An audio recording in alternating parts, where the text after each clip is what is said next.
istorya na napuno og inspirasyon ug gugma sa isa ka maestra nga gitawag og teacher mama. So kinsa ba gud ni siya? Ug nganong gitawag siya og teacher mama? So ang atong mga pangutana yang tubagon karon. Further ado, let's delve into the story of our teacher mama and her unique situation. I am Kathleen Lisoyo Junsay, a teacher from Star of the Sea High School, teaching religious education. I graduated last 2019 in St. Columban College with a degree of Bachelor of Arts, major in philosophy. My life is not easy. My experience is not easy. Actually, I came from the convent and naabot sa punto sa kinabuhi, nanigawan, like na-discourage. So, but that discouragement pushed me into this passion of teaching. Katong pag-abot na ko sa fourth year college na ko nga kinabuhi, dito dyan naabot ang crucial sa kinabuhi. Especially na nagsakit ko and then I feel discouraged. Dili ko pala yun sa kumbinto kay tungod ang sakit ko nga grabe gyud, dili na ko kalakaw. Grabe gyud akong discouragement ana nga time. But nakita na ko ako ang pinakakusgang partner sa kinabuhi.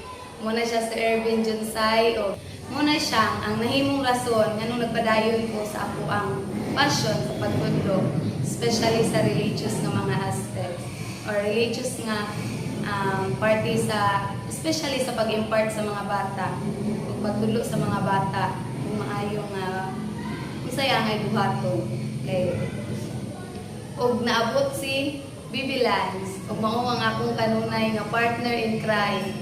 Partner nako sa kinabuhi, especially sa eskwelahan. Gitawag na mo siya diri og supervisor sa school.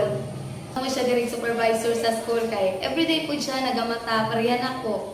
Every 5 AM maligo, every morning kuyog mura pud siya gi eskwela. Nga kuyog nako kay tungod walay makabantay ug sa kalisod ko sa kinabuhi. Na mo nang ginadala-dala na ko siya permi diri sa school. And then lisod siya para sa ako nga gitawag og teacher nga mama kay tungod nagmaestra pa napay anak gidala-dala pero ingon lisoda dili lalim ug naabag ko'y bana nga nag-eskwela pero laban lang gyapon sa kinabuhi kay kabalo ko nga dili may biyahan sa Ginoo ko kabalo ko nga maabot ang panahon nga ihatag sa Ginoo ang kalipay nga mong ipangandoy. Siguro karon mo ni mga pagsulay sa kinabuhi nga mahimo ni experience nga mo isumbanan sa among kalisod. Kay sa gingon pa nila there is rainbow after the rain.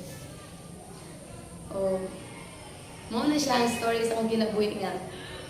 Gipuy-an nako ang suffering into enlightenment nga punta ka ng pag-suffer sa mga tao dili ang mahimong rason nga mo stop sila sa ilang kinabuhi kundi ang suffering nga ilang na encounter mao ang magahatag sa ilang kinabuhi og hope aron sa pagpadayon sa ilang kinabuhi pagpadayon sa ilang pangandoy especially sa katong mga nawad-an mo na akong message ninyo ayaw kalimot nga naa ang Ginoo kanunay sa inyo nga o padayon sa kinabuhi taman sa makaya padayon kung that's all. Thank you for joining me in this heartfelt journey. Remember, just like Mom Kathleen, let's use our problems as a stepping stones to a better life. I am Jobel Sumbilon, and if you enjoyed this story, please like, share, and subscribe.